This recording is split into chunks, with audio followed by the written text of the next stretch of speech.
So we are in the second part of Frederick the Great's Life of War. I've repositioned myself because we're gonna be here for a bit, and I get uncomfy sitting too stiff. So, yeah, I'm just gonna. We're picking up immediately where part one ended. So let's get to it, shall we?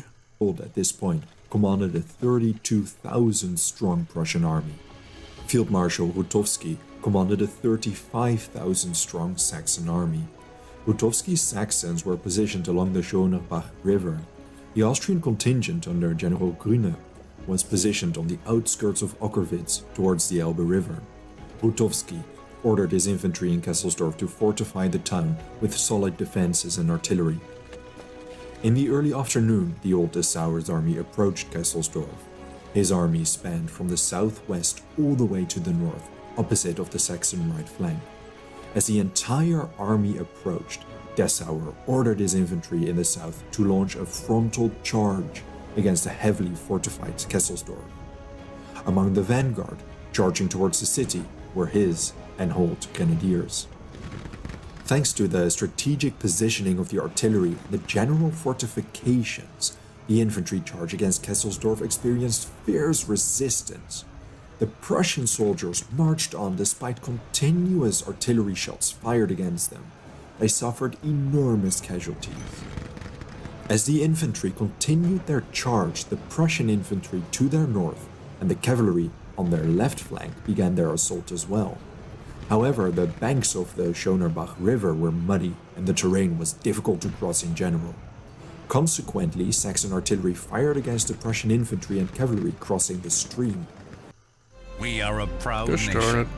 Certain locations saw skirmishes erupt, but large-scale battles did not ensue, for both parties were too hindered by the terrain. Meanwhile, to the south of Kesselsdorf, the 1st Infantry Wave eventually had to retreat despite their discipline. The charge simply was not sustainable. They suffered hefty losses. Things were not. Yeah, it seems like as he just mentioned, the ground and the geography of the place just isn't, how do you say, I guess, suitable for any of their goals. And I think it's even worse for the Prussians because they're the ones attacking. Like, you know, the Saxons seem to be holding more of a defensive position, so that might, the terrain might just be more in favor to them simply because they're not the ones needing to overtake, you know, only hold. Not looking good for the Prussians, and the Saxons also knew it. With sky-high morale and confident they would deal the Prussians a decisive blow, the Saxon defenders of Kesselsdorf leapt over their defensive positions to give chase against the Prussians. Never mind. It is uncertain if this was a direct order, or if it was a spur-of-the-moment decision by the Saxon infantry. What is for sure is that once they left their defensive positions, the Saxons were exposed to whatever Prussian soldiers remained outside Kesselsdorf. Consequently, the 2nd Grenadier Regiment launched a counterattack. The Prussians clashed heavily with the Saxons. Brief, heavy combat broke out, but the Prussian iron discipline proved superior. Understanding their mistake by leaving their fortified positions, the Saxon lines quickly deteriorated into an uncoordinated rout. Yeah, again, like, I think if they had held a more, how do you say, defensive position, I think they could have easily gotten out of that, of that situation. They essentially handed the Prussians much more favorable battle conditions just by leaping out like that, eh? The Saxon left flank suffered the brunt of the damage, leading to them being pushed north towards the center lines. Despite only minor skirmishes happening throughout the entire center line, the Prussians had a minor advantage there too. When the Saxon defenders in the center line learned of their retreating comrades to the south, the center line began showing cracks as well. Because of the lack of aid from the Austrian General Grüne, we can safely assume the lines of communication between the Saxons and the Austrians were subpar. Shortly before dark, the entire center line deteriorated into a rout. Rutowski had lost central command for a while already, and could do nothing but leave his position. As for the Austrians, their only contribution was joining the Saxons in flight once they noticed their positions breaking. the Saxons and Austrians fled all the way to Prince Charles's army. Dessauer decided not to pursue them, but instead sent word to the king of his victory. In total, the Prussians lost 3,500 men, of whom 1,000 died. The Saxons suffered 3,000 fatalities. 5,000 more were captured. Relatively speaking, it was quite an expensive victory for the already thinned out Prussian army, but international developments would soon mitigate these losses and turn the modest victory into a great one. This was an incredible victory for Prussia despite the casualties. Still, in a letter, Frederick made the sober remark that it was better to suffer the dead at Dresden than at Berlin. Fate had it that the victory was unnecessary. As Dessauer and Rutowski were fighting the battle, unbeknownst to them, Frederick received word from the British envoy. King Augustus, doubling as Saxony's elector, agreed to the proposed peace terms. The Austrian envoy too supposedly agreed to these terms. If anything, the victory at Dresden strengthened Prussia's position. Frederick obviously was delighted, and when both armies linked up near Dresden 2 days later, Frederick dismounted and embraced his old mentor. The bad blood had been forgotten. The following day, after the surrender of the small Saxon garrison defending Dresden, the Prussians victoriously rode into the Saxon capital. Maria Theresa could do nothing but concede a military solution wasn't viable. On Christmas Day in 1745, both parties signed the Peace of Dresden. It ended the Second Silesian War. Maria Theresa confirmed the contents of the Treaty of Breslau, acknowledging Prussia's sovereignty over Silesia and the Duchy of Graz. In return, Frederick guaranteed the Habsburg lands and agreed to vote for Francis, Maria Theresa's husband, as Holy Roman Emperor. Saxony had to pay Prussia 1 million thalers as war indemnity. And for those who wonder, Frederick's dog, stolen at the Battle of Soor, was returned to him preceding the final battle. Okay, that's all I cared about. Okay, I'm joking, but obviously, yeah, last video I was caught off guard by just the dog being seized, so I'm happy that they didn't kill or do anything awful to it.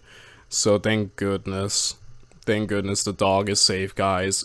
And there is peace in Europe and in this video because of that. Yeah, overall, like, again, like, it all worked out for old Freddy boy, eh? And he really is just rising to prominence. Like, Prussia at the beginning wasn't much in the grand European power hierarchy, and look at how far in just a few battles he's already elevated his prestige, you know? And yeah, Maria having to at last finally acknowledge, yeah, that probably was the biggest sting to her, eh? Having to acknowledge Frederick's control over Silesia, because she put a lot of effort into taking that place back. In his History of My Own Times, Frederick himself wrote that the war had cost him 8 million thalers. By the time he signed the peace, he was left with just 15,000 in his treasury. Dang. Despite this, upon his return to Berlin, he was given a hero's welcome and hailed as Frederick the Great for the first time. The young king likely played a vital role in the propaganda campaign resulting in this flattering sobriquet. It's kind of funny to think, yeah, obviously Frederick has an ego, though he backs it up, quite frankly. I don't mind if someone has an ego so long as they can fully back it up. And yeah, just the thought of maybe even him putting it out there, let them call me Frederick the Great, like, kind of makes me laugh. Like, he's propagating that. But that's cool to see the origin of where he gets that name, you know? The War of the Austrian Succession ended up lasting 3 more years. Frederick's ally France was largely left to fight it out on its own. As it became more or less customary, the French did not find out about Frederick's peace until after he actually signed it. Just like before in November 1741 and the Treaty of Breslau in 1742, they were livid. For now, yeah, honestly, it's like, why do we keep making alliances with this dude? He keeps bailing on us. Man. They were stuck in a war of which the outcome was still uncertain. But whether they would emerge victoriously or not, they wouldn't forget Frederick's betrayals. Oh boy.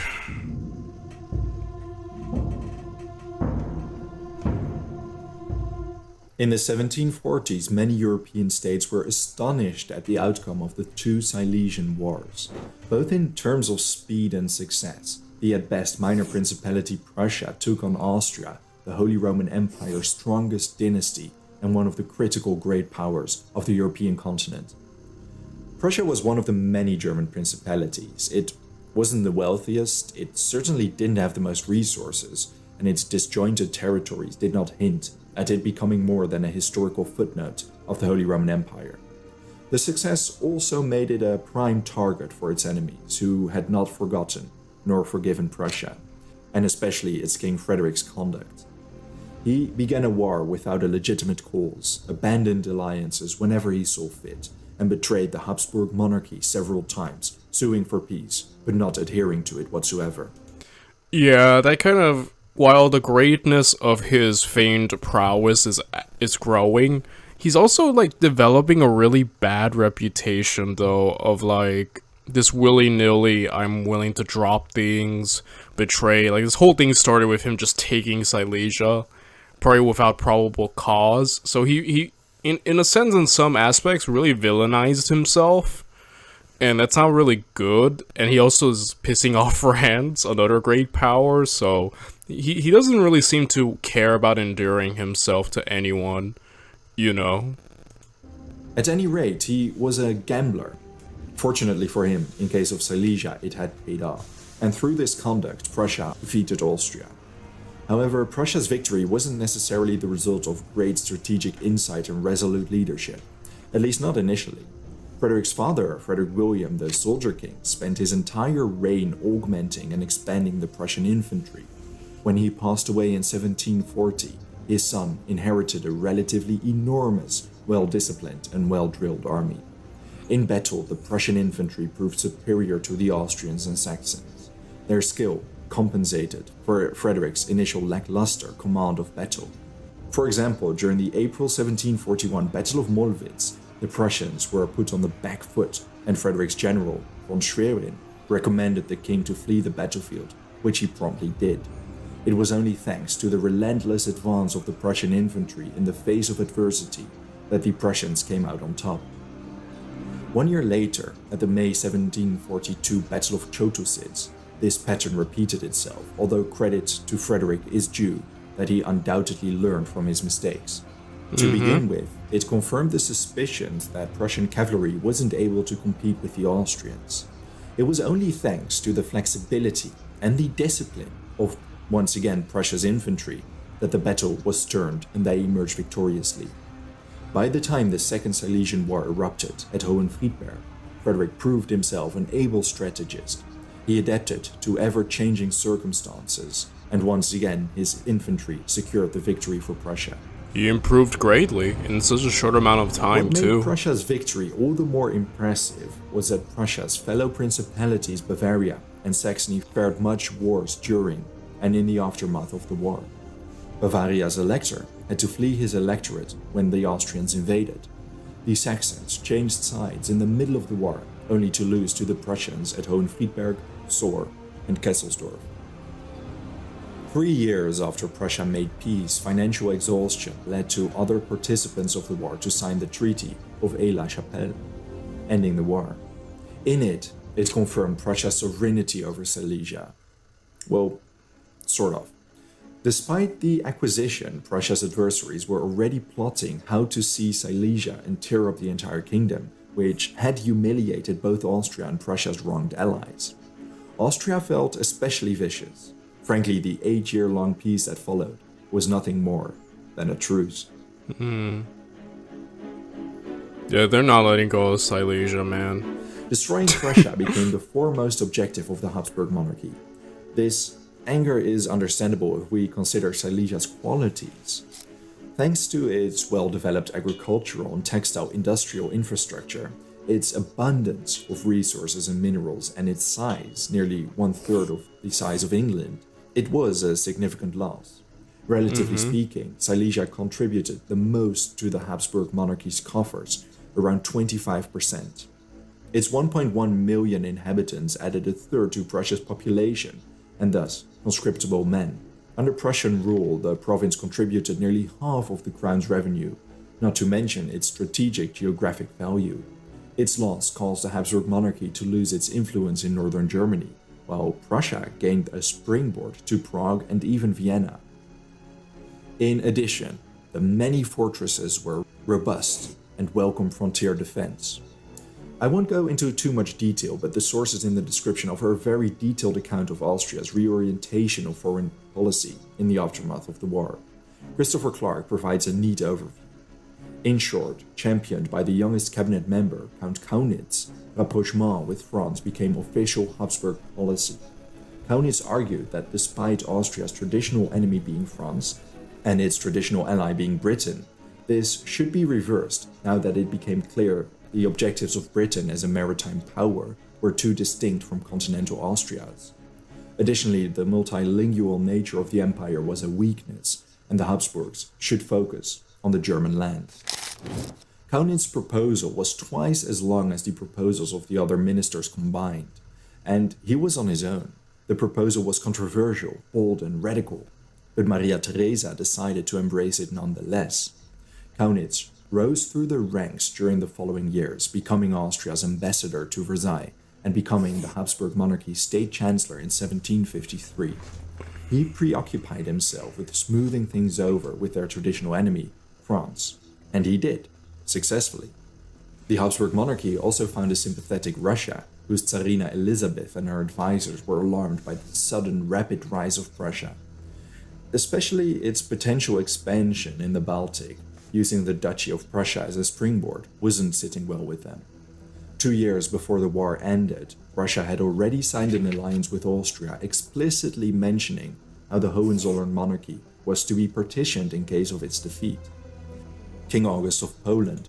I have to say, this gambit, I do know about this mainly from the Old Britannia Habsburg Dynasty series, and I have to say, this gambit from, Austria, it's kind of like some of the best diplomatic, like organization that I've ever seen, in that what they essentially managed to form a coalition against, Prussia.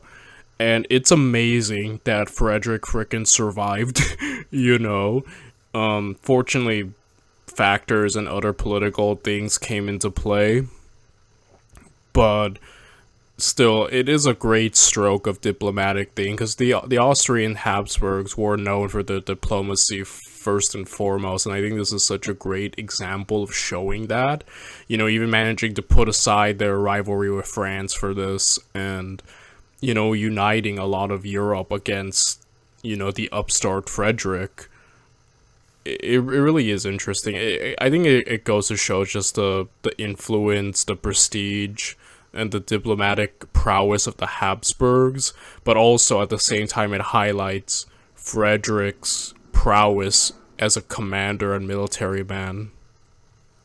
Doubling as Saxony's elector, also continued his alliance with Austria. Sweden too eagerly joined the Habsburgs, for they stood to regain Pomerania in northern Germany. Militarily, Austria enjoyed multiple reforms. The most striking and essential for the 7 Years' War is its reform in artillery. The Austrian Prince Joseph Wendel von Liechtenstein personally financed a radical improvement of the artillery wing of the Habsburg army. When they saw combat again in 1756, their adversaries definitely noticed it was not the same Austrian army they faced during the Silesian Wars.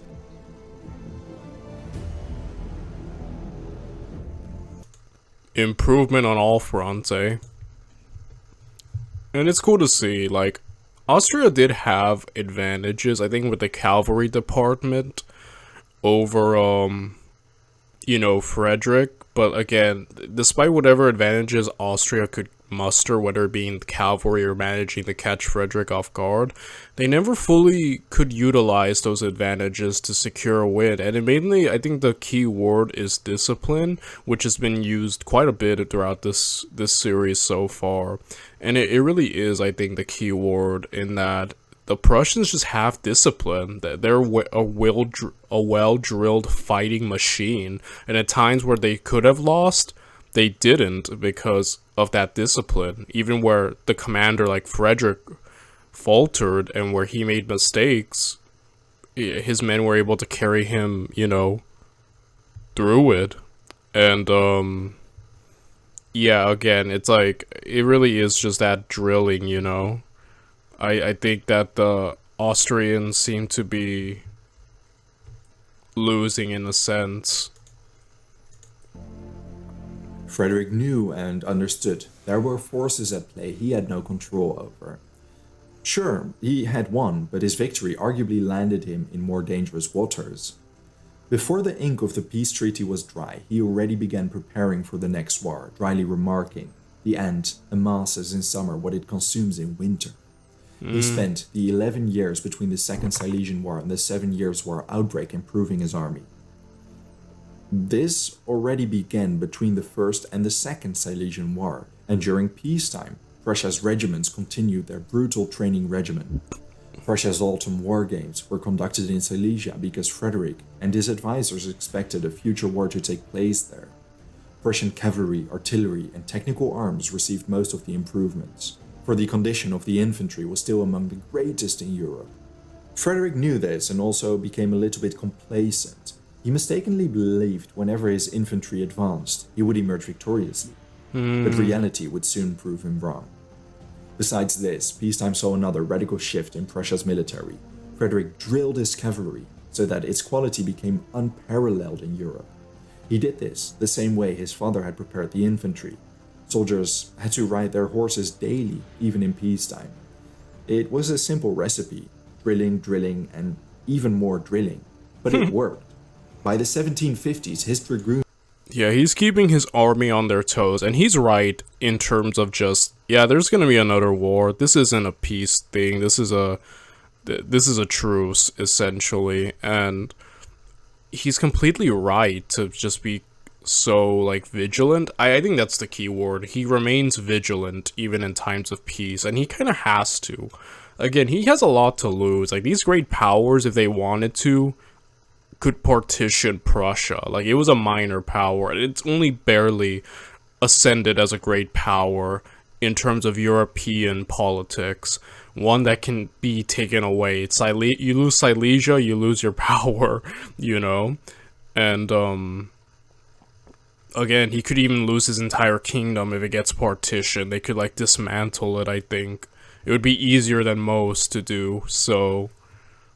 Yeah, I think that he has a lot to lose if he were to lose, so it makes sense that he remains this vigilant, and honestly, just good on him for keeping it up, and cuirassier regiments could gallop and charge with the horses touching each other. In addition, cavalry commanders knew Frederick would have them court-martialed if they suffered an enemy's charge while stationary. Lastly, commanders were at liberty to direct their attacks and maneuvers without awaiting official orders, as long as they thought an opportunity presented itself. Frederick embarked on an energetic diplomatic mission to guarantee alliances during the interbellum. His main priority was to appease Russia, remarking to his envoy in St. Petersburg that there is nothing in the world I would not do to maintain in perpetuity harmonious relations with the Russian Empire. Unfortunately for Frederick, the Prussophobe vice-chancellor, Count Alexei Bestujev, blocked every attempt at reconciliation. When Tsarina Elizabeth promoted him to Grand Chancellor, the situation worsened. Up until the outbreak of the war, there was no point in attempting to conclude an alliance with Russia. His Vienna intelligence reports detailing Kaunitz's plans didn't offer much hope either, but stubborn as he was, and, as we will see, still lacking tact as a statesman, he let his personal biases get the best of him. Frederick was convinced of the natural hostility between the French Bourbons on one side and the Austrian Habsburgs on the other, until far too late. There was no way an anti-Prussian alliance could ever materialize between these two states. His French ally would support him without a doubt, despite his defections during the Silesian Wars.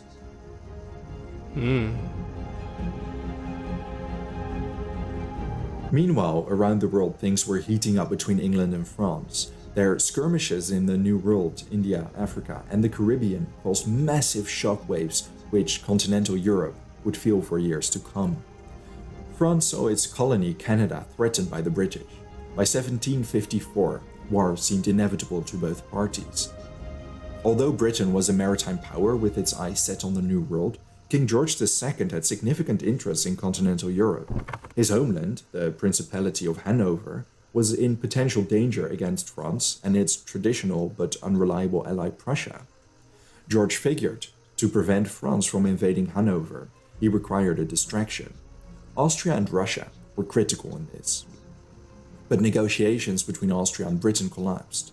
The interests of both great powers and traditional allies were too diverse. Maritime Britain looked at the New World, and continental Austria had no real interest outside of Europe. Diplomatic changes were slow to materialize, but this period, the diplomatic revolution, saw most great and minor powers realize their interests diverged too much from their traditional allies. Alliances, sometimes centuries old, were beginning to show cracks or fall through. Russia was still a potential ally for the British. Their envoy to St. Petersburg offered Elizabeth to finance their army and fleet as long as they promised to keep the Duchy of Prussia preoccupied. The 1755 Treaty of St. Petersburg put this agreement into writing. Britain agreed to subsidize Prussia with £100,000 if they promised to hold an army of 50,000 and 50 galleys stationed on its western frontier. In case of an outbreak of war, Britain would pay an extra £400,000. Elizabeth was slow to ratify this treaty, however. It is an understatement to say Frederick was unnerved when he learned of these plans. Having always respected Russia's strength, he embarked on the diplomatic route to assure George he would leave Hanover alone. Anglo-Prussian relations improved in the years preceding this, and in part thanks to the Tsarina's slow ratification, George was receptive to a defensive agreement with Prussia. At the January Thank goodness. Okay, good to see, because that sounded incredibly dangerous. And yeah, Frederick is taking once again the initiative and using his diplomatic chops to again, so far we've seen a lot of his command generalmanship. I don't even think that's a word, but is it? I don't know, wait, let me Google this. Generalship, not generalmanship. But point is, we've seen a lot of his generalship and that, but it's cool to see him using diplomacy, because for a while though he seemed to have just dropped diplomacy. I mean, granted, he was making treaties and whatnot, but he was just kind of disregarding them, talking bad about his allies. In terms of diplomacy, he seemed to have just been faltering there, but now he's played the game again. He fears the Russians, so he's immediately seeing that the British are now trying to orchestrate a straight up multiple fronts of essentially sealing Frederick in and keeping him busy. So thank goodness Frederick immediately just tried to make things right and is taking the initiative there to keep good with the British. 1756 Convention of Westminster, Prussia and England signed a defensive alliance. Despite the treaty not necessarily being a direct threat against any other power, it led to an all-out war over the entire world. It doesn't take a geopolitical expert to see this hastily concluded treaty was a monumental mistake on Frederick's part. The Russians were angry as the British suddenly halted their subsidies thanks to the conduct of the very state the subsidies were directed against. Oh boy. Enraged, the Tsarina eagerly searched for any alliance against Prussia. Betraying the French for so many times, and even joining a pact against his former ally, well, it was considered a cardinal sin. The anti-Prussian sentiment at Versailles increased, and Louis XV refused to listen to anyone who did not hate Prussia and its king. With the Habsburg attempts to reconcile their relationship with Versailles, Frederick's acts were the final push France required to consider Austria as its ally. Holy crap. Never mind. I was like, that's good he's taking initiative. But then I just remembered, oh yeah, France was already bitter. And now he just teamed up with Britain France's arch rival. Oh boy. Never mind. Maybe it was best if Frederick had done nothing. I don't know, it seemed pretty bad either way. But this is also just a really bad position. Things moved very rapidly. 3 months after signing the Treaty of Westminster, France signed a defensive alliance with Austria. Both parties promised each other significant military aid in the event of an attack against one of them. Russia obviously learned of this and happily joined them, becoming the leading proponent of an all-out war. Prussia was, quite literally, encircled. Now the Triple Alliance of Austria, France and Russia agreed that they would reduce Prussia to the Margravate of Brandenburg. They would share the rest of the territory among them. These aims weren't too ambitious considering it was 3 great powers facing a much smaller, not real great power. Britain's theaters of war were on the other side of the world, and there lay Frederick's Prussia, isolated in Central Europe, surrounded by 3 enemies. And each of these enemies had a bigger army than Prussia had. War was returning to Europe, and everyone knew it. Okay, we have entered the 7 Years' War part of this section of this video. And yeah, on paper, that looks awful. The fact that Frederick survives is a miracle.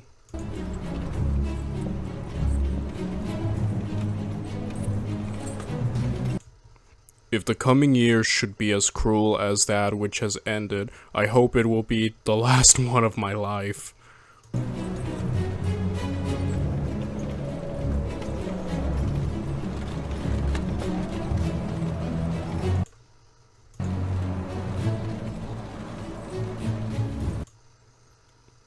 The events of 1757 were remembered as that extraordinary campaign, the most fertile in battles, reverses, and great events of any precedented in modern history. Frederick called it a campaign that was like 3-in-1. Wow. I think, yeah, this is probably gonna be the main meat of the series. First was just the rise of Frederick. Now this is where he solidifies his greatness, you know. He's essentially fighting a coalition, and we've seen coalition wars. We're no different to that. Mainly the main being Napoleon, but the position of Frederick is the worst because he is completely encircled, and he's like not a great power, or he's barely ascended to great power. But even then, it's a bit iffy. So yeah, the position's automatically worse. And I'm not sure about his manpower. Like I said, I'm not sure about the Prussian manpower and how many men he can raise up and how many armies. But, yeah, now he needs to fight 3 great powers. Like, this is just insane. The odds are completely stacked against him. And I can't wait to just see how the heck he handles this.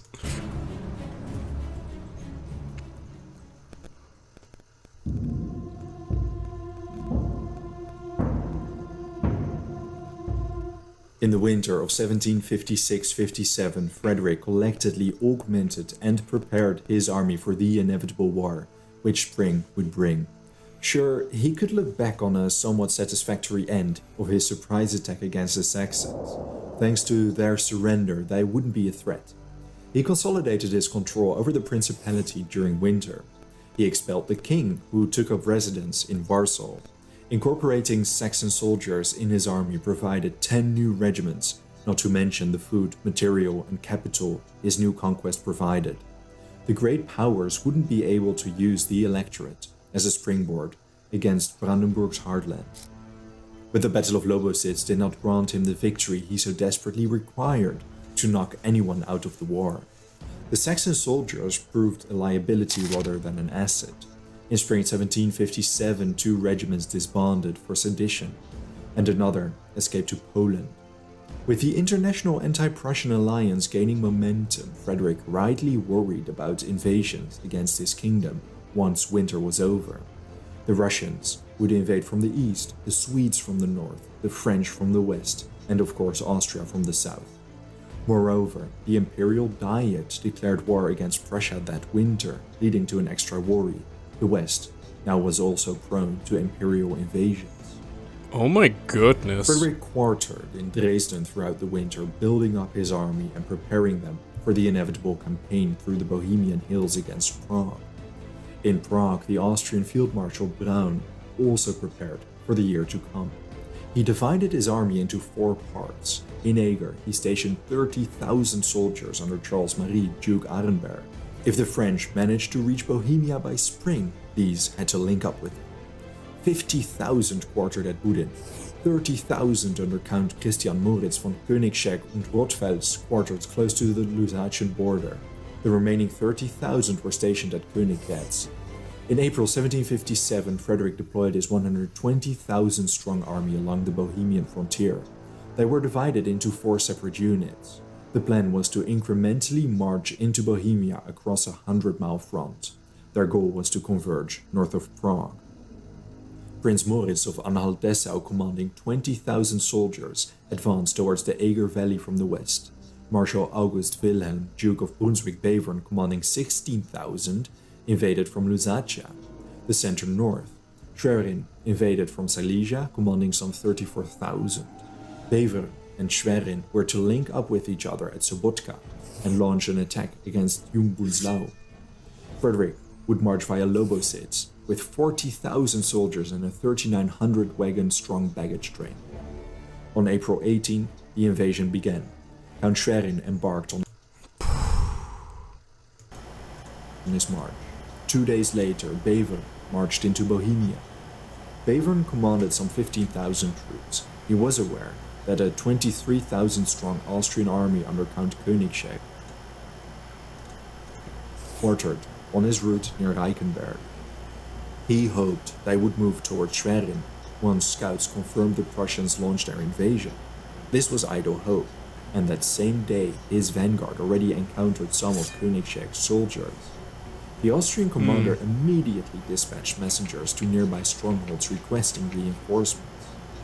Meanwhile, in Prague, Field Marshal Maximilian Ulysses von Braun received news of Schwerin's invasion. The Prussian army accumulating to Bohemia's west and northeast unnerved Braun, who traveled to his force in Budin. He also ordered Duke Arenberg to move his corps from Eger to join him. On the late evening of April 20, Bevern arrived north of Reichenberg, where, as expected, Koenigsegg defended the town. They knew they had to delay the Prussians as much as possible. Some Austrian detachments were quartered to different villages. To their west at Gabel, Count Macquarie moved north to cut off Bevern's communication line.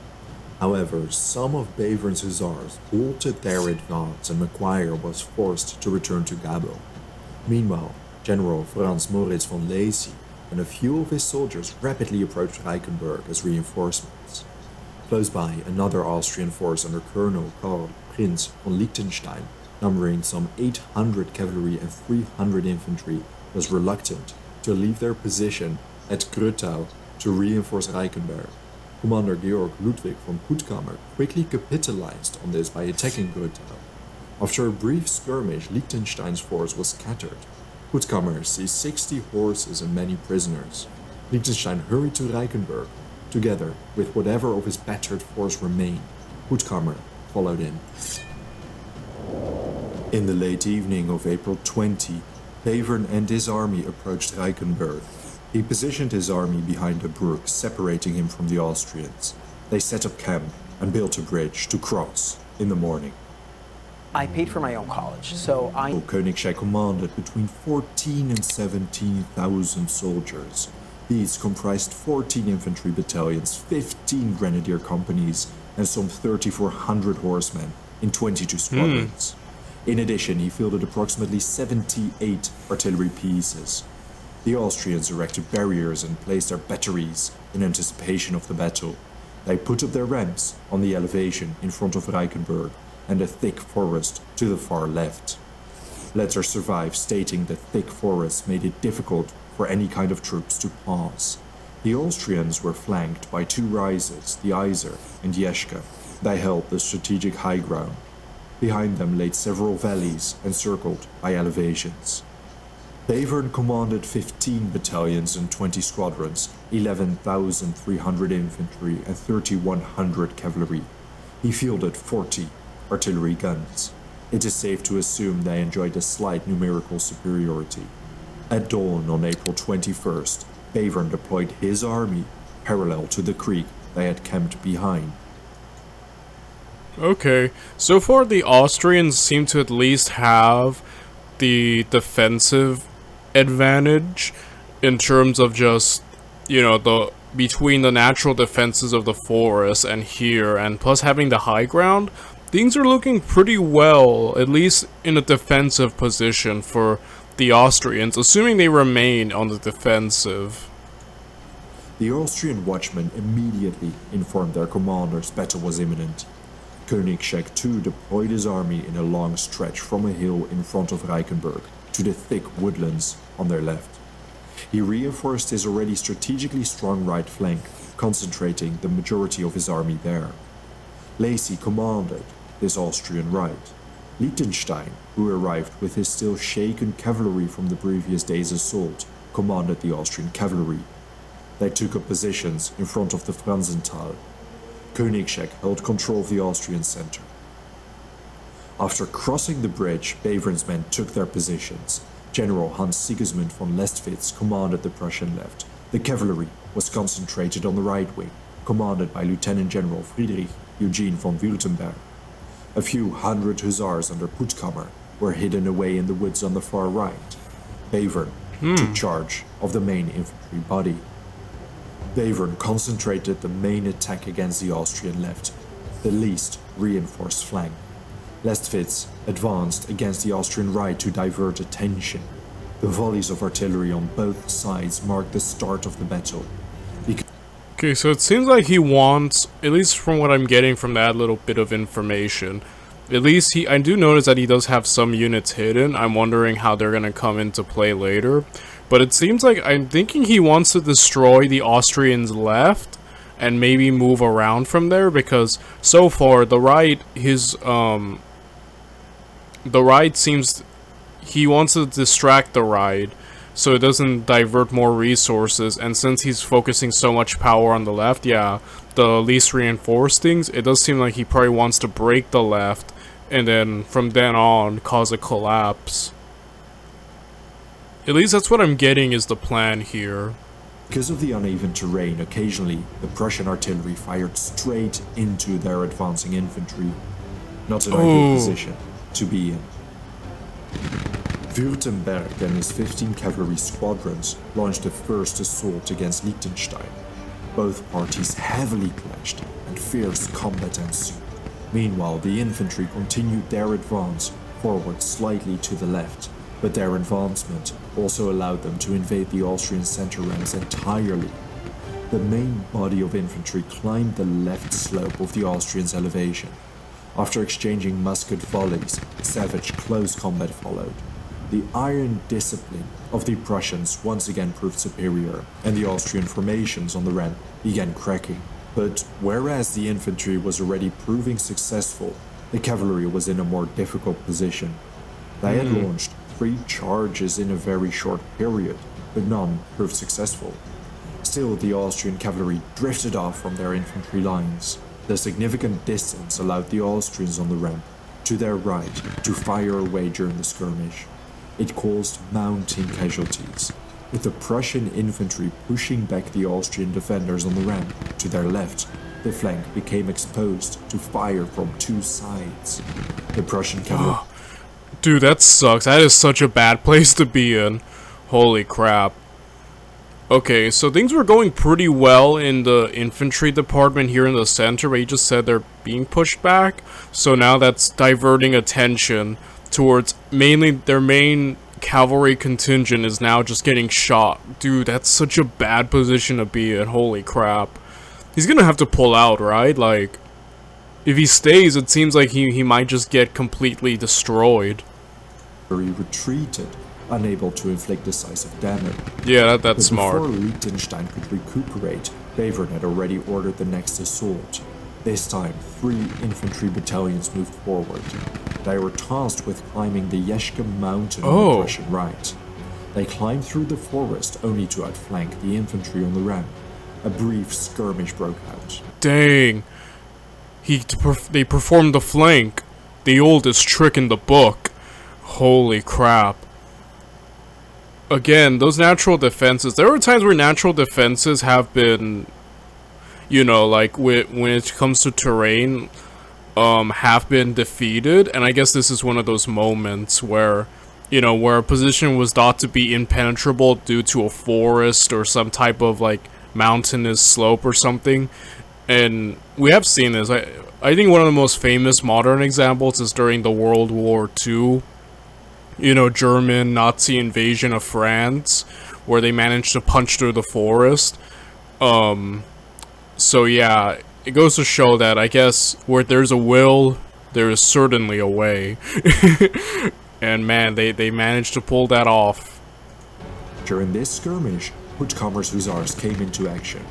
They launched a charge from their hidden positions, surprising the Austrian cavalry.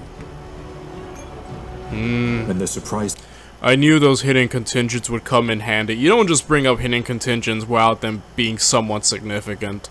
infantry on the ramp was routed, the Prussians gained an ideal position to fire away at the Austrian cavalry's flank. The confusion and damage the Prussian volleys caused allowed Württemberg to launch another charge with his dragoons. Again, they clashed with the Austrians, and another bloody, ferocious melee ensued. Meanwhile, Koenigsegg grasped the severity of the situation. Having had the strategic high ground, Yeah, now his left is gonna be completely destroyed and shattered. Like, he's already losing his left. the Prussians now turned it around and were securely positioned on what had been the Austrian left. Bevern adequately used his momentum. He ordered the remainder of the infantry forward along in a straight line. It was time to take the center. They began scaling the slope. Battle ensued along the entire line as the Austrians were hard pressed and forced to give up more ground against the ever-advancing Prussians. But this didn't go on for very long, and many were pushed back towards the Franzental. Koenigsegg attempted to rally his men for a final counterattack, but the chaos was too much. Soldiers descended into a rout as the Prussian right wing nearly enveloped the main body of soldiers in a pincer movement. The situation became too dangerous, and Koenigsegg ordered the general retreat. Official documents written right after the battle revealed that the retreat was made in good order, covered by Count Lacy, who commanded the right. Ironically, his side, the strongest side, had barely seen any combat. In total, the battle had lasted for 5 hours. The Prussians suffered some 700 casualties, whereas Koenigsegg lost 900. Many of the Prussian casualties were caused by friendly fire. Koenigsegg's retreat allowed Bevern to penetrate Bohemia and continue the march towards the rendezvous point. Upon the victory, Brunswick freed the way which allowed him to continue his march against Prague. Despite poor road conditions and hilly terrain, the advance went rather well.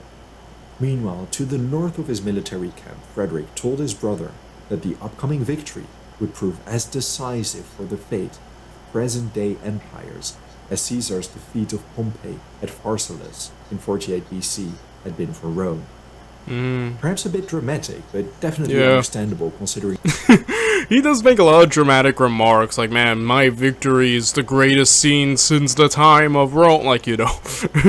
But, again, still, though, not to take away from Frederick, my boy, but, you know, he can be a little over the top, I'll admit. the importance of the upcoming Battle of Prague. Everyone was aware of its importance, and the battle would soon arrive. Let's talk salary. Great. What do you typically offer?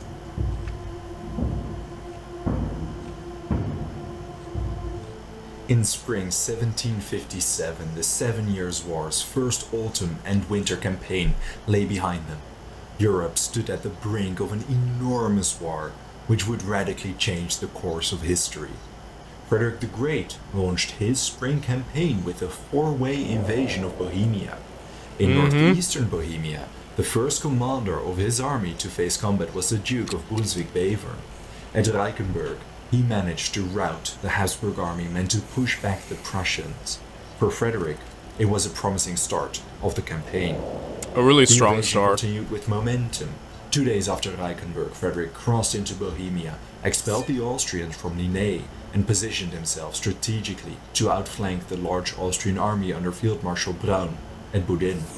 Braun's reinforcements, commanded by Duke Arenberg, hadn't arrived yet, so Braun decided to retreat to the northwest of Prague. Meanwhile, the Prince of Anhalt-Dessau linked up with Frederick at Linné. To their east, Bevern captured Jungbunzlau, linking up with the 73-year-old Field Marshal Schwerin. The storehouses nearby ensured the ability to feed their 40,000 soldiers for close to a month. Thanks to their victory at Reichenberg, they would be able to form the right to Frederick's left pincer movement of the Bohemian capital. The Austrians Wow. Look at this operation and work. This is just like amazing. Like again, Frederick has taken once again the initiative, and his invasion of Bohemia. Sorry, that looked like an R because of the town. I was like Bohemia. Bohemia is going incredibly well right now. Yeah, and he has to move quick though, like, right? Like, there are multiple enemies. He needs to take them out in quick succession. So far, a strong and really promising start to his invasion. were aware of the danger they faced. In the Austrian camp, Braun frantically tried to get his men ready for combat. As all these parties began planning for the inevitable upcoming battle, a well-known commander arrived in Braun's camp. Prince Charles of Lorraine, commander-in-chief of the Habsburg army, arrived in Prague in early May. The city was in disarray, fleeing citizens and decaying defenses. He took over command, and despite internal friction, every party understood it was the right move. Braun suffered from severe tuberculosis, but he remained in the field despite his condition. Charles called a council of war. They agreed they should meet Koenigseg's corps, retreating and still shaken from Reichenberg, near Prague, on the right bank of the Moldau. They knew Marshal Daun marched from Moravia towards Königgrätz. Although they were in danger for now, their numbers were rapidly increasing.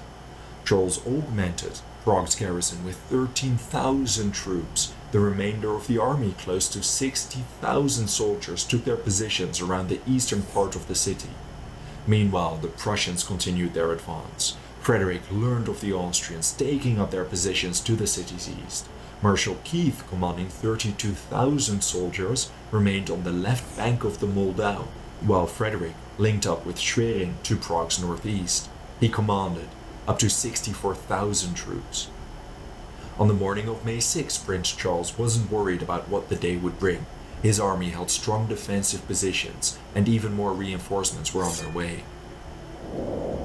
But his confidence that day would be calm was misplaced. At around 5:30 a.m., Charles received alarming news from his irregulars. Austrian outposts were pushed back around Possig. 30 minutes later, Charles ordered the battle formations. It seemed like a full-scale attack was imminent. Charles positioned his army to the north of Malachitz, the small village, to Prague's east. His left flank rested against the Zizka hill. His command spanned along the Tabor hill towards Kay. Braun held the command of Austria's right wing, sharply bending south along Sterbohor. His right was held by cavalry. In total, up to 62,000 troops were deployed outside Prague. 70 infantry battalions, 124 cavalry squadrons, and up to 200 guns. Several thousand, including 5,000 cavalry, remained inside the city's walls. The Battle of Prague was a muddled and chaotic affair, even more. Dang, those numbers though, man. And this is like I said, like, obviously, while Frederick was being a little dramatic, this is a really important battle. And, you know, like, he's facing, like, I guess the main honcho of the Austrians at the moment, who already has a really impressive host right here. So, we'll see. More than usual. As such, reconstructing certain parts of the battle is challenging and sometimes open to interpretation. Those first skirmishes at Possig, alarming Charles, were conducted by Schwerin and Winterfeld. They commanded 2 columns. After taking Prosek, their army awaited Frederick's arrival. When he arrived a bit after 6 a.m., the Prussian army's size swelled to 64,000. In total, the Prussian king commanded 66 infantry battalions, 123 cavalry squadrons, and around 190 artillery pieces. The Prussians enjoyed a slight numerical superiority. Certainly. This is gonna be a huge battle. With those numbers, like, my goodness, this is gonna be an epic battle. But the king was in quite a sorry state. He suffered severe food poisoning and could barely ride his horse without throwing up. Oh, that sucks. After I once had food poisoning that lasted for 3 months when I was like, I think 11 or 12 years old. It was really bad. Like, I ate like Sam's Club pizza, and I was never the same after that. I fortunately it only lasted 3 months, but my goodness, were those tough months of my life. So like, I have empathy for this man having to now fight in these conditions with that. That sucks. a brief deliberation with his generals, they decided to move fast and concentrate the attack along the Austrian right flank. The Prussians immediately began their march with Lieutenant General Johann Karl Schönegg's dragoons moving far in advance as the vanguard. When Charles noticed this, he sent units from the center to augment the right. Some 15 regiments of cavalry under General Andras Adik and 40 grenadier companies were concentrated around Sterbehoel. The Austrian cavalry arrived just in time. Schönegg's dragoons launched a frontal cavalry charge, countered by the freshly arrived Austrians. A prolonged cavalry fight followed, lasting for the remainder of the battle. Meanwhile, in the background, Schwerin and Winterfeld led their soldiers past Possernitz. They faced continuous artillery shelling. Because the Prussian artillery could not traverse the marshy ground, they all concentrated along one narrow road. Cluttered with heavy guns, the road became obstructed. Consequently, the infantry had to walk through the marshy meadows and fields. Frankly, the terrain was quite inhospitable for the infantry, and men were already tiring. Finally, Schwerin's 14 infantry regiments took up their positions, facing the majority of Brown's infantry between Sterbehoel and Kay. Frederick commanded the center, Schwerin in the left. Winterfeld commanded the right vanguard. Realizing the delay's danger, Winterfeld decided not to wait for official orders and ordered his 8 battalions to charge. They moved forward in their characteristic disciplined formation like a moving wall, traversing water, reaching their waist. They received orders not to fire until they came close to the Austrian lines. Frederick was unhappy with the early assault. Old Schwerin disagreed. Frische Eier, gute Eier, he said, meaning something like the early bird gets the worm, before leading his men into battle as well. I will say though, there have been times in the series so far where the Prussian commanders kind of just go off without Frederick's advice, though we have seen it work. Like, Frederick has really capable underlings who take the initiative, but can seemingly do well with that. They're not like idiots. I mean, granted, this could end up bad, but like, you know, so far, like, when they've taken the initiative, they've achieved success. So obviously he has very capable men under him. So yeah, again, it's that initiative and that competence that I think really is useful for the Prussians at the moment. Those were the last words he would ever speak to his king. The Austrian artillery on the Homolo hill and the grenadiers standing on its slopes fired volley after volley. Not retaliating, the Prussians suffered enormous casualties. The front lines received the brunt of the damage, and several units were near entirely decimated, if not routed. Moreover, the poor terrain conditions considerably slowed down their advance. General Winterfeld was among the front lines, leading by example. During the advance, an accurate shot hit him in the neck. He was severely wounded as he fell from his horse. Schwerin Oh, and several snap. of his most trusted officers moved forward to carry Winterfeld back to safety. Schwerin rode in the front as his men carried Winterfeld away, ready to lead by example. As he continued the advance, a canister blast mortally struck his head, removing most of it. He died on impact. Austria. Oh my gosh. That's already 2 down. Holy crap. Oh, that's bad. This is already a really bad start for Prussia, man. Wow. Austrian artillery continued tearing through Prussian lines. The charge had been an absolute disaster so far. The battle had been going on for a while now, and at around 11 a.m. the Austrian inroads against the Prussian lines showed. Things were not looking good.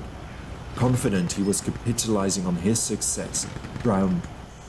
Yeah, I'll say though, like, there's a lot of bravery to this, cause man, like, I would not be chill, casually marching while getting shot at, and watching people around me get blown to bits.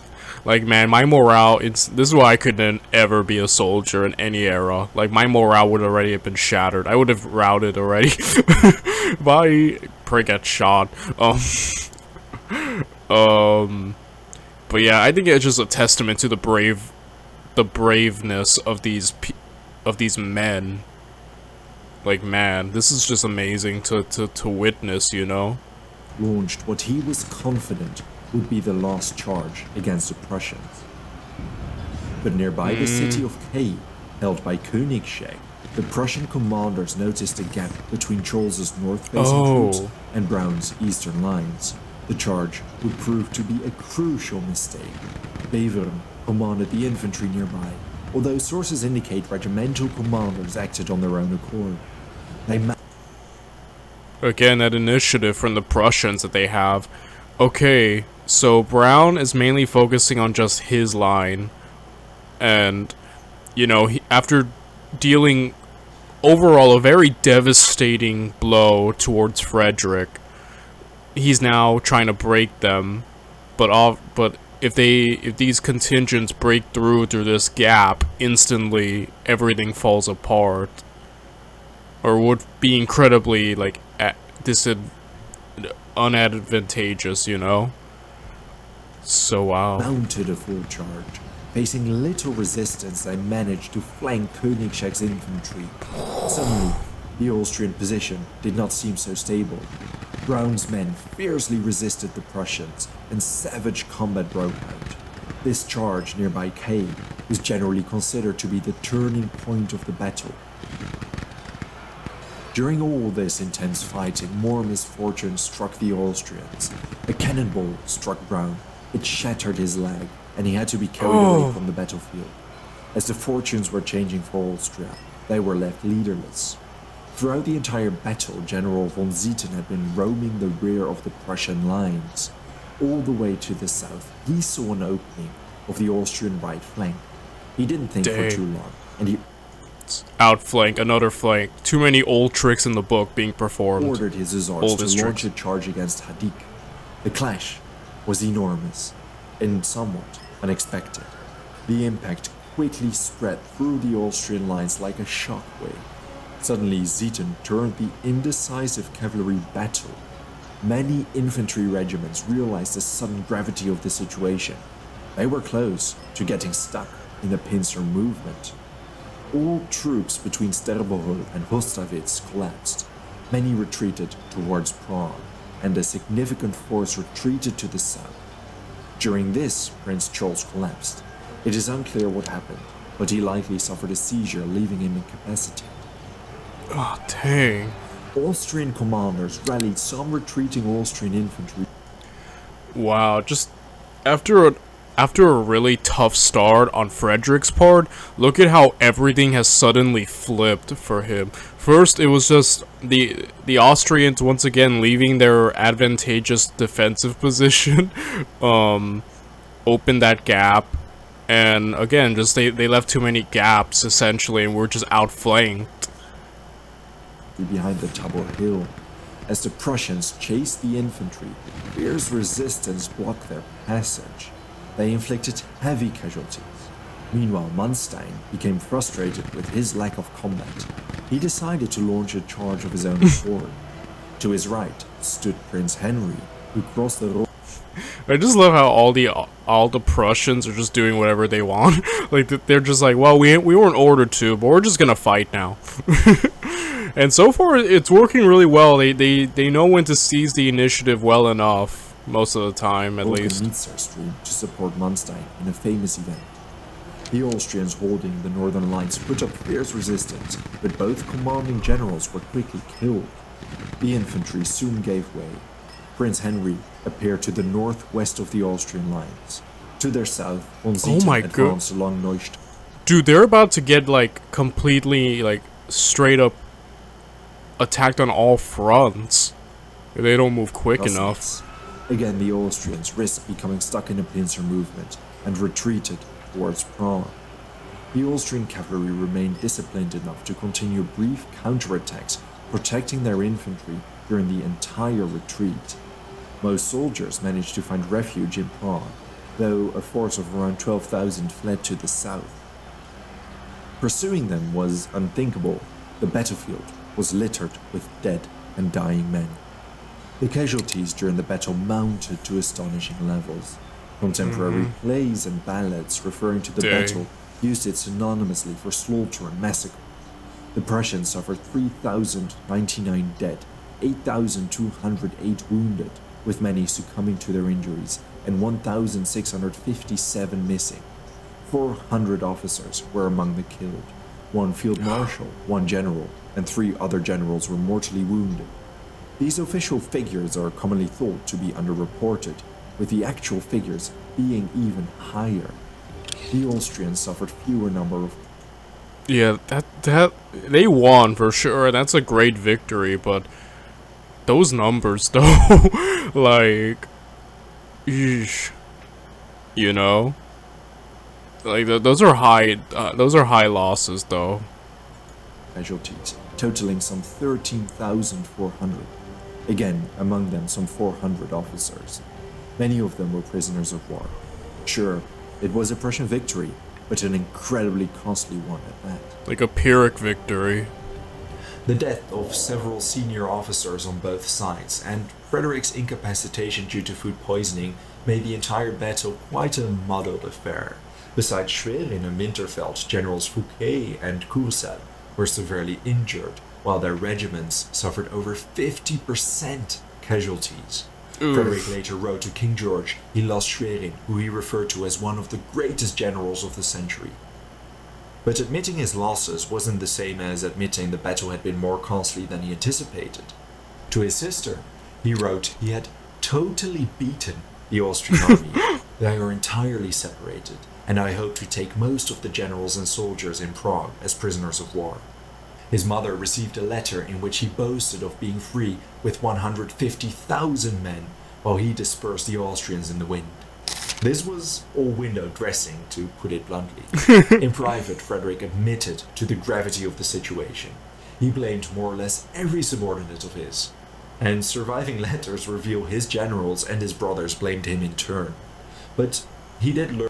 Yeah.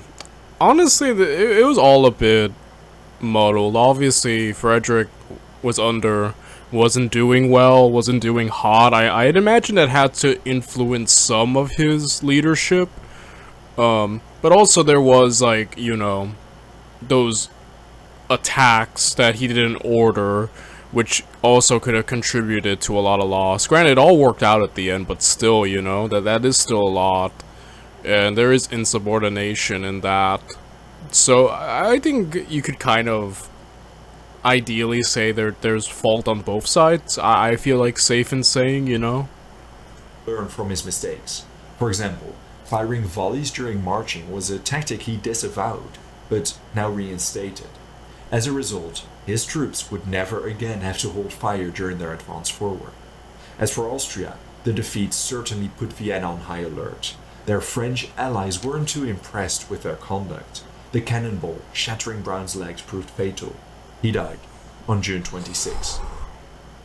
Austria lost one of her best, if not the best general, Frederick wrote. The battle's aftermath didn't play in Frederick's favor. Over 46,000 soldiers now defended Prague, and it soon turned out they were well provisioned, contrary to what Frederick assumed. And remember the 12,000 odd troops who didn't flee Prague but turned south? Well, in the southeast, Austrian Field Marshal Daun was assembling a 55,000 strong army welcoming most of these soldiers. Frederick established siege batteries and bravely bombarded Prague, but once news reached him of Daun's large Austrian army, he decided he would not be able to continue the siege of Prague with this danger looming. He began preparing the march towards his next battle, which would become the famous Battle of Kolin.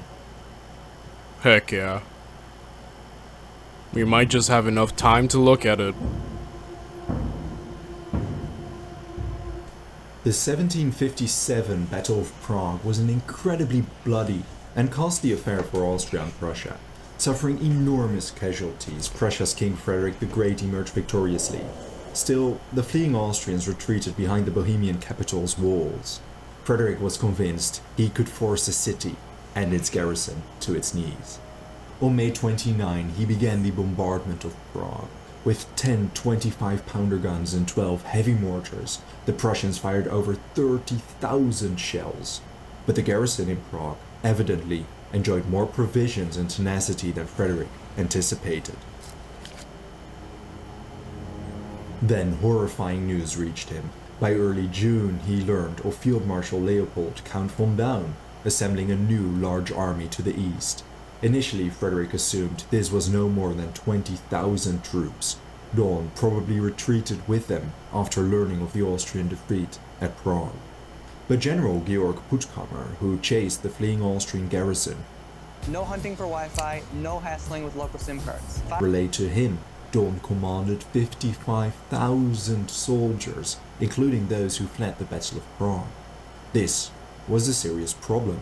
Frederick did not have enough resources to conduct a siege and face a massive army simultaneously. Daun was no stranger to Frederick, although the Prussian king didn't know it. The Austrian field marshal made a name for himself a decade earlier, seeing combat at Chotusitz, Hohenfriedberg, and Soor. Whereas Daun had ample opportunity to study Frederick as a commander, Frederick barely knew anything about him.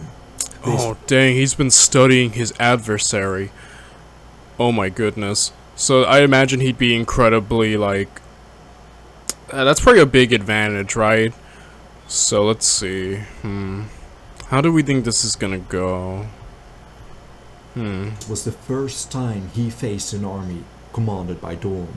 Upon learning of Daun's strength, Frederick's first act was to dispatch the Duke of Brunswick-Bevern in Colin's direction. With a 19,000 strong army, he marched east, capturing supply depots along the way.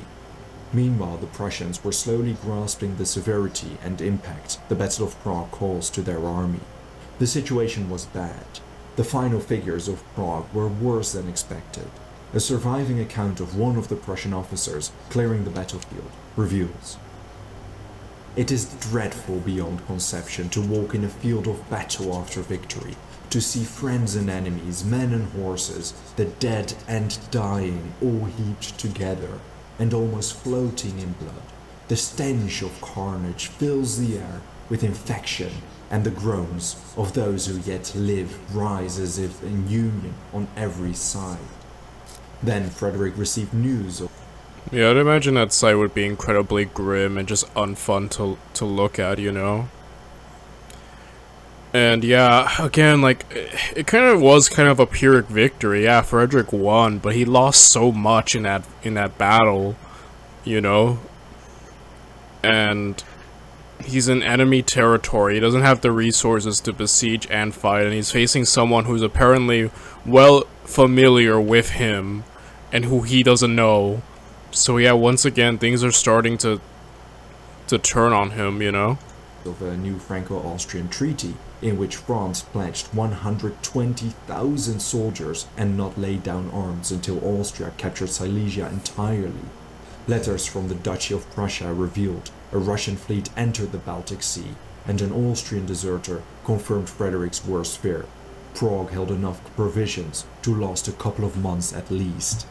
Not knowing what to expect of his adversary, Frederick decided to raise a force and travel east. He left Field Marshal Keith in charge of the siege of Prague. A letter he wrote Keith on June 6 reveals he was confident but serious about the situation.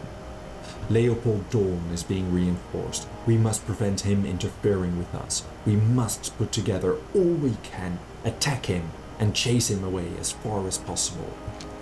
On June 14, Frederick linked up with Bevern nearby Kolin. Bevern informed him that Daun was commanding a worrisome large army. Daun camped near Czaslau and had just received direct orders from Maria Theresa to relieve Prague's garrison. He ran into Zieten's hussars multiple times, preventing a direct attack against Bevern's force, but certainly alerting him that the Prussians knew of his whereabouts. Frederick did not know about Daun's goal to relieve Prague, but he did suspect battle was imminent. He sent word to Prince Moritz of Anhalt-Dessau at Prague. Moritz rounded up any and all soldiers he could find who would not be missed during the siege. 48 hours later, Moritz arrived at Kolin with reinforcements. Frederick commanded some 35,000 men. Daun still outnumbered him significantly by some. Yeah, so far the buildup is Daun has numerical superiority, way over Frederick. But again, like, it's also that aspect of him being familiar with Frederick. And is he gonna bring out, like, some type of, like, what kind of tactics or strategy or what kind of counters does Daun have? And if he's, or is he going to only rely on his strong numerical superiority? That's kind of the thing that gets me, though. 20,000. Thanks to the skirmishes, Daun was well aware that the Prussians were in the region. His scouts informed him of Bevern's army, augmented by Frederick and Moritz.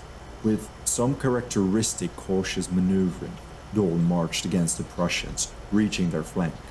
On the evening of June 16, he deployed his army in two lines on the slight slopes south of the Imperial Road. They spanned from Glinka all the way towards Ksetros. Irregulars under General Beck held Planyan. Nadashti's irregulars remained south of the main army, able to move towards whichever flank required them. The Austrian movements did not go unnoticed. Frederick came nearby Kurin and realized Daun attempted to cut them off. He decided to move his entire army to the north. Meanwhile, Daun received a false message that Frederick expected up to 60,000 reinforcements later that night. So Daun expanded his lines, with his left towards Krichnau and his right towards Radovesnitz. Okay, that might come into play. Was got misinformation there, and Frederick's gonna try to move the situation. We'll see. We'll see what Daun can do, if he's an actual threat or not. I mean, he is because of his army, but, you know, as a general, you know. By the morning of June 18, Daun's men were ready. He commanded between 28 and 34,000 infantry, between 14 and 18,600 cavalry, and around 150 artillery pieces. Meanwhile, Frederick decided it was time to move. Surely he could circumvent Daun's army, reach the east's lower slopes, and flank the Austrians. When Beck was quickly... He's going for the flanking maneuver, the oldest trick in the book. But yeah, he's trying to outmaneuver Daun, because he's aware of the numerical superiority. But, again, we'll see. Frederick, we know Frederick, he's the great. But, like I said, Daun so far has kind of been built up as kind of like a threat, like a really big one. So I guess we'll see if he can do any lasting damage to Frederick or not. But so far, Frederick is taking these initiatives. Daun has already seemingly acted on false information, which could hinder him, potentially. And yeah, so far, we'll see. He expelled from Planyan, his confidence grew. Adhering to that strategy, his commanders ordered their army forward. In total, Frederick commanded between 32 and 34,000 soldiers, 18,000 infantry, 14,000 cavalry, and some 88 guns. Frederick kept part of his cavalry in reserve for a mopping up operation, or reinforcements if need be. He had no idea Dawn extended his position to Ksetrzers and Radovesnitz. At noon on June 18, an exceptionally dry and hot summer's day, the Prussian columns began their march from Panyan. General Johann Dietrich von Hülsen commanded the vanguard. Lieutenant General von Treshkov followed with his division. Zieten commanded some 50 squadrons of hussars to protect the flank. Manstein commanded the middle and Bevern the right. As the Prussian column marched, news reached Frederick that it may take longer than anticipated to circumvent the Austrians. Rumors of Dawn expanding his lines east worried the king. Some woodlands, the Eichenwald, lay south of Ksetrzers. Those who answer the call of the vagabond. Austrian bombardment erupted. Frederick figured passing through the woodlands would achieve the same encirclement effect with fewer casualties. He told Wilson to explore the shortcut. Under the cover of the woodlands? Alright, that's pretty smart on the fly movement there. But Frederick had no If it works. idea that this uphill shortcut marched straight into General von Wietz's hidden division. Combined with the infantry deployed within the village, the Austrians were about to shoot at the oblivious Prussians like fish in a barrel. When they turned south, parallel to Ksetrzers, indeed the Prussian infantry came under heavy fire. Hearing the noise of battle and volleys, Frederick deduced the Austrian right flank was much stronger than he anticipated. This was it. There was no more time for elaborate maneuvering. As Zieten ran into Nadashti's Yeah, so far it's kind of divulged into he wanted to commit a flanking, kind of catch him unawares, but he is indirectly just straight up just walked to them, and now he's just having to fight a straight up fight, like no more of this fancy maneuvering. Now this is just on the fly fighting for him, so we'll see, man. They both kind of been caught off guard, though Frederick has stumbled into a position he did not seek out directly, you know? cavalry to the east. Frederick ordered Moritz to launch a frontal charge against the Austrian positions. Statements survive of Moritz telling Frederick the idea was ridiculous, but to no avail. Fraser writes the infantry marched forward in a frontal attack uphill, outnumbered, and with no favorable circumstances whatsoever. It was a desperate maneuver. The Austrian Very much so, but I think that kind of that's very telling of Frederick's position, that he sees just how bad things actually are, and he's like, holy crap, like, I just need to move now, like, there's no more time for preparation, or scouting, or finding out what the heck's going on. He just needs to move now, and, yeah, that's desperate, but man, that kind of goes to show the severity of the situation that he's making something like this. Another frontal charge. Well, now that they can actually shoot as they're approaching, that probably might help a little, but it won't. But we'll see. That this already is a really bad spot to be in. infantry and artillery, safely positioned on the Ksetrzers hill, launched volley after volley. They tore into Moritz's division. The prince reportedly exclaimed the battle was lost. Meanwhile, the rest of the Prussian That's quitter talk. column was still trekking along the Imperial Road and taking their positions. Pro-Red sharpshooters positioned around Brezan picked off soldiers on the flank. In an attempt to mitigate the casualties, Major General von Manstein took part of his army and charged into the village direction. He scattered the sharpshooters. However, the town enjoyed more defenders than he anticipated, and as savage fighting erupted, he called in support of his reserves. As the fighting around Brezan and Chosenitz continued, his soldiers slowly pushed towards the hill. The advance began extending beyond what Manstein intended, but the chaos on the ground prevented him from pulling his army back safely. Several detachments began climbing the Pzerovsky hill. Along most of the Prussian front, the scene was the same. Infantry climbing over their dead or dying comrades, sustaining heavy fire. But Manstein's attack did ensure the Austrians could not reinforce their right flank. in a I'm gonna have to end the video right here, guys. We've reached the 1 hour, 8 minute, 49 second mark. And we will immediately pick this up tomorrow, right here. I'll see you guys then.